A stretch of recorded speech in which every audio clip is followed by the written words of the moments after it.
Ok, les presentaré el tema de taquipnea transitoria del recién nacido, también conocido como síndrome de pulmón húmedo o también denominado síndrome o bueno, dificultad respiratoria tipo 2.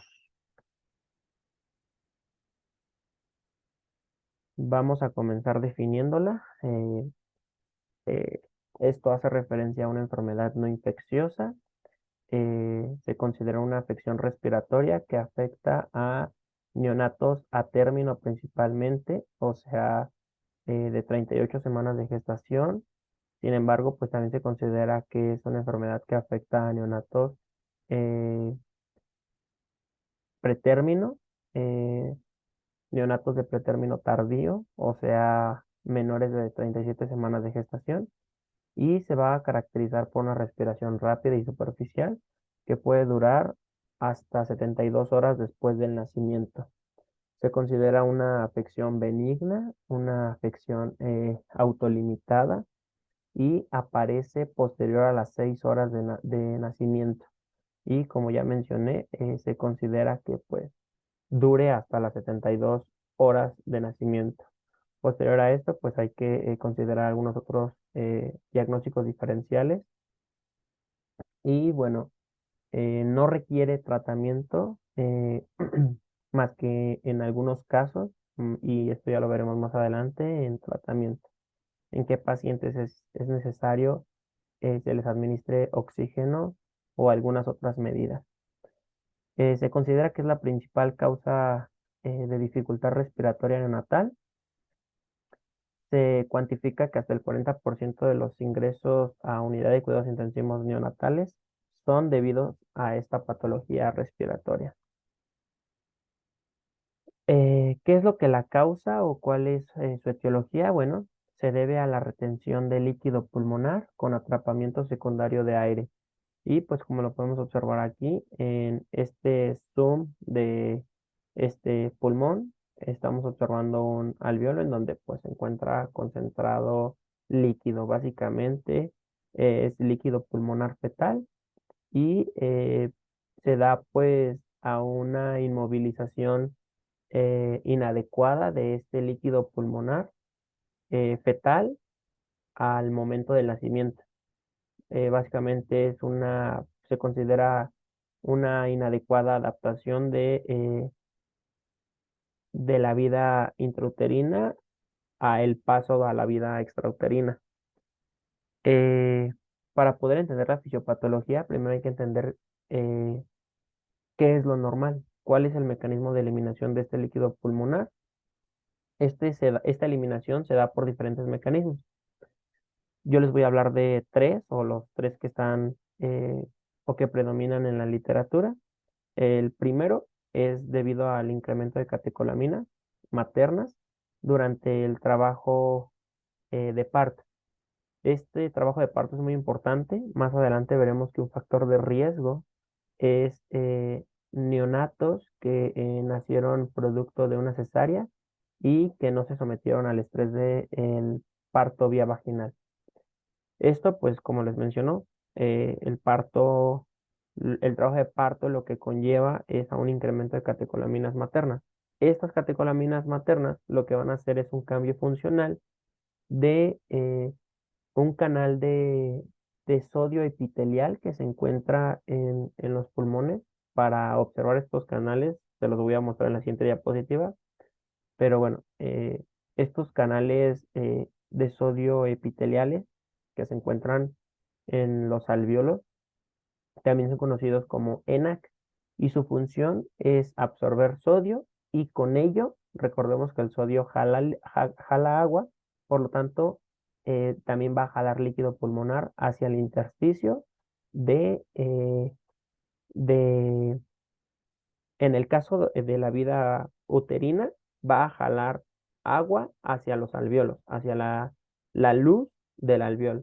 Sin embargo, ahorita que les estoy comentando los mecanismos de eliminación de este líquido pulmonar o la adaptación a la vida extrauterina, en este caso va a sacar, básicamente va a absorber sodio y líquido pulmonar, pero hacia el intersticio, para que de ahí pase a los vasos linfáticos y a la circulación venosa pulmonar. Esto se los voy a explicar en otro diagrama, pero básicamente es que de la luz del alveol, cuando el bebé nace, el líquido pulmonar fetal pueda salir hacia el intersticio. Y bueno, otro mecanismo o, o la forma por la que se elimina el líquido que queda restante es gracias al incremento de la presión del oxígeno con las primeras ventilaciones o las primeras bocanadas de aire que da el recién nacido.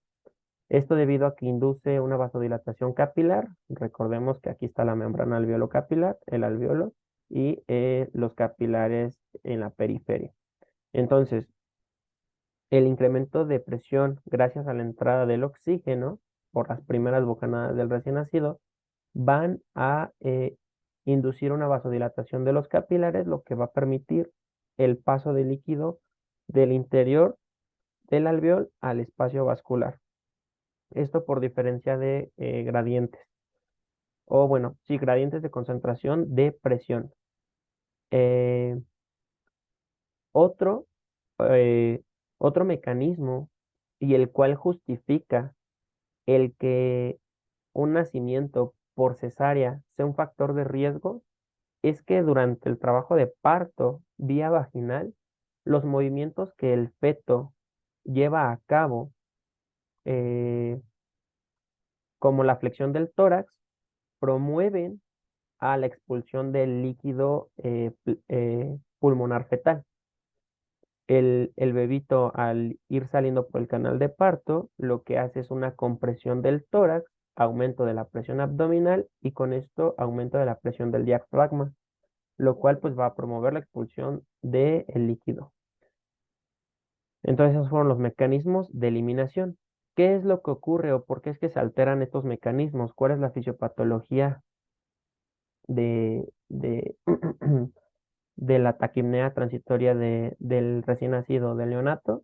Bueno, como les mencionaba, en esta imagen podemos observar un alveolo, podemos observar la microcirculación, que son los capilares que rodean al alveolo, podemos observar además el espacio intersticial y como les mencionaba, del lado izquierdo nos representan cómo es que se da este funcionamiento eh, en la vida intrauterina y del lado derecho cómo se da la adaptación o los mecanismos de eliminación cuando, cuando el bebé se adapta a la vida extrauterina. En la vida uterina tenemos que en el alveol hay diferentes canales. Uno de ellos, pues, es la bomba sodio-potasio ATPasa, los canales de sodio epiteliales que ya les mencioné con anterioridad, y tenemos que antes del nacimiento eh, se absorbe o se introduce cloro hacia el alveol, lo cual arrastra agua y por lo tanto, esto es lo que determina que exista líquido pulmonar fetal debido a la absorción de líquido del espacio intersticial. Eh, Básicamente es un mecanismo de remoción o de movimiento del líquido amniótico. Los pulmones en la vida intrauterina se encuentran llenos de líquido. Sin embargo, cuando se da el nacimiento, se espera que el agua de los alvéolos se salga de ahí, eh, para que se pueda dar la adaptación del intercambio gaseoso que cumple la función de los pulmones y los alvéolos en la vida extrauterina. Entonces, gracias a la estimulación de catecolaminas que se da durante el trabajo de parto, se describe en la literatura que hasta 6 horas antes del trabajo de parto se estimulan los canales de sodio epiteliales, lo que van a promover una estimulación de esos canales y una salida de sodio. El sodio va a jalar el agua y por lo tanto se va a eliminar el líquido, como ya les mencionaba con anterioridad. Sin embargo, eh, se menciona que para que se dé la taquipnea transitoria del neonato, se da un engrosamiento de la membrana alveolo-capilar. Y esto lo que produce pues es un retraso en la absorción del líquido pulmonar fetal. Eh, También puede deberse a una falta de contracciones uterinas, a, como les mencionaba, una cesárea programada o a hipoxia intrauterina. Los factores de riesgo los podemos subclasificar en obstétricos y neonatales. En cuanto a los obstétricos, podemos mencionar nacimiento por cesárea, que se los he venido repitiendo en toda la exposición, parto prolongado, eh, pinzamiento tardío del cordón umbilical, asma materna, diabetes gestacional y enfermedades maternas como son cervicovaginitis o infección del tracto urinario en el primer trimestre. En cuanto a los neonatales, recién nacido masculino o macrosomía. El cuadro clínico pues consiste, como ya podemos deducirlo desde el título de la enfermedad, taquipnea, respiraciones rápidas y superficiales, mayores a 60 respiraciones por minuto. Transitoria, ¿por qué? Porque es benigna, es autolimitada y se espera que se dé entre las primeras 6 horas de vida hasta las 72 horas de vida. Como ya les mencionaba, pues es autolimitada. Y clínicamente, pues vamos a observar a un neonato que tiene dificultad respiratoria leve, retracción de los músculos del tórax, aleteo nasal, cianosis y quejido. Y si nosotros le tomamos una oximetría de pulso, pues su saturación va a ser menor de 88%. ¿Cómo vamos a diagnosticarlo? Bueno, pues es principalmente clínico. Vamos mediante los síntomas y la historia clínica del neonato y se pueden realizar pruebas adicionales como es la radiografía de tórax. Sin embargo, la radiografía de tórax se considera que va a estar normal, no va a tener alteraciones en la mayoría de los casos. Sin embargo, se solicita para descartar otras afecciones.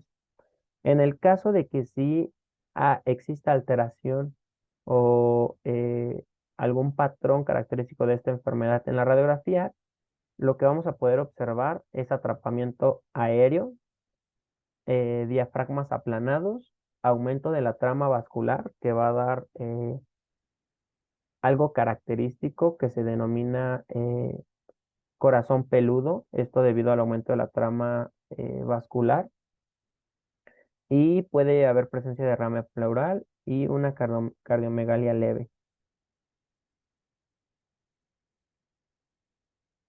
En cuanto al tratamiento, es principalmente pues expectante, solamente se va a tener en vigilancia al neonato, ya que en la mayoría de los casos la taquipnea transitoria pues se resuelve, como les mencionaba, pues es autolimitada. Esto en pocas horas o días.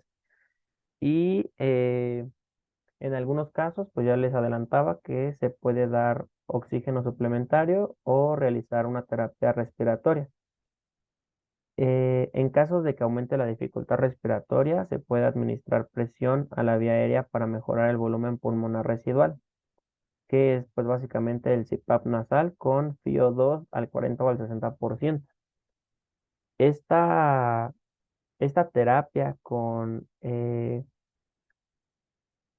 de mantener un volumen pulmonar residual es importante porque si no se mantiene puede haber colapso de los alvéolos. Y entonces es importante que nosotros mantengamos cierta eh, capacidad pulmonar residual. Estos son algunos diagramas que se encuentran en la guía de práctica clínica del 2017 y rescaté estos fragmentos en los cuales nos dice que, como les mencionaba, debemos de tener imágenes sugestivas de taquipnea transitoria del recién nacido. eh, una saturación menor a 88%. Si respondemos a estas dos preguntas que sí, pues debemos de iniciar subterapia con suplementación de oxígeno al 40% o lo que baste para mantener niveles de saturación de oxígeno al 88 y 95%. Entonces, de aquí podemos rescatar que se recomienda la monitorización de oximetría continua, del neonato para estar verificando que se mantengan estos rangos entre 88 a 95%. Si logramos mantener estas saturaciones, eh, debemos de llevar en vigilancia al neonato. Si no logramos estas metas, debemos de valorar el inicio con presión positiva continua, que es el CPAP. Y si no presenta remisión progresiva de la taquipnea dentro de las 48 a 62 horas posteriores al nacimiento, también debemos de valorar el inicio de CPAP. Y deja de ser, o también si deja de ser taquipnea y inicia con manifestaciones de dificultad respiratoria. Algo muy importante aquí es, y que hay que resaltar, es la alimentación, las diferentes modalidades de alimentación que podemos implementar en el neonato. Y esto va a ser de acuerdo a la frecuencia respiratoria que presente y a las valoraciones Silverman que obtengamos del neonato. Se podrá alimentar por succión si el bebito presenta frecuencia respiratoria menor de 60 respiraciones por minuto o un Silverman menor de 2.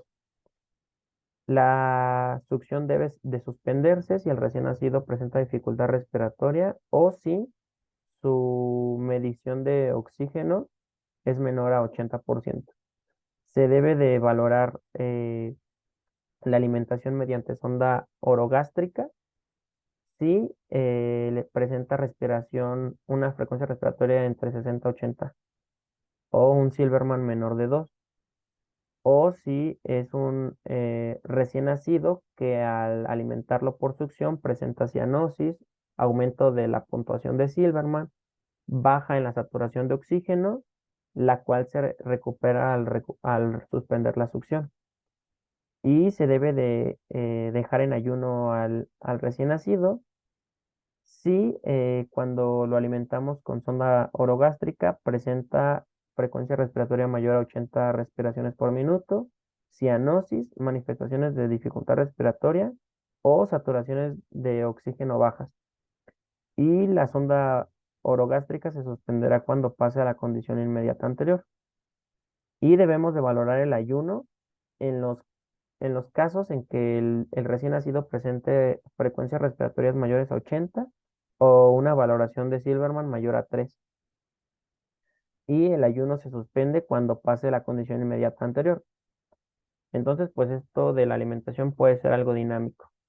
Cuando el paciente presenta pues la taquipnea eh, transitoria, se recomienda se inicie la suplementación con oxígeno, se presenta la desaturación menor a 88 y además dejarlo en ayuno. Ya posterior a que se den las modificaciones de acuerdo a este diagrama de flujo, pues podemos ir evaluando las diferentes modalidades de alimentación. Las complicaciones que pueden presentar los neonatos son dificultad respiratoria, como ya les mencionaba, hipertensión pulmonar, cortocircuitos intracardíacos de derecha a izquierda o pues la persistencia de los shunts fisiológicos en la vida intrauterina.